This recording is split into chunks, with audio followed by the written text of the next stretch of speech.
那全台湾的客运拢咧欠司机，桃园市是大声推出驾驶训练就业计划。不过，议员烦恼讲，这训练结束领到补助，人就走啊。交通局表示，未来客约会加绑一条服务的年限。全台客运拢咧欠司机，桃园早头前先推出大客车驾驶受训到就业的计划，拍跑过去摕到职业大客车驾照才能认定的限制。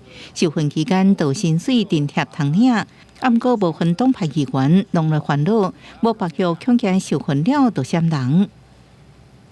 以本公司为例，该专案录取65人，已完成受训上线的已有24人。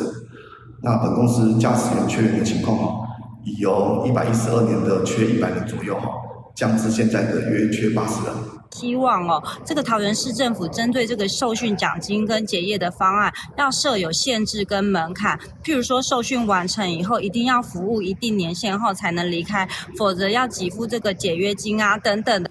针对议员的烦恼，交通局回应原本考虑有限制，恐惊好找头路人唔敢来，初步上路，将饼做大为目标。为了让计划更加周全，已经研究增加服务年限，比如受训5个月，基本薪水、受训考照这费用拢也是维持支付。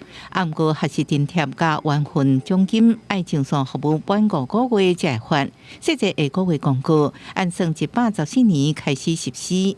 考量政府补助受训期间最长5个月，也已将受训期间之奖金在服务期满后一次发放，以及受训多久急需服务多久。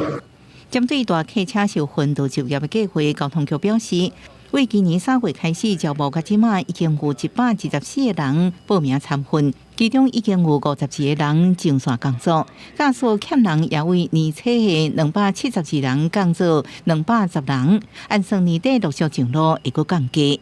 记者综合报道。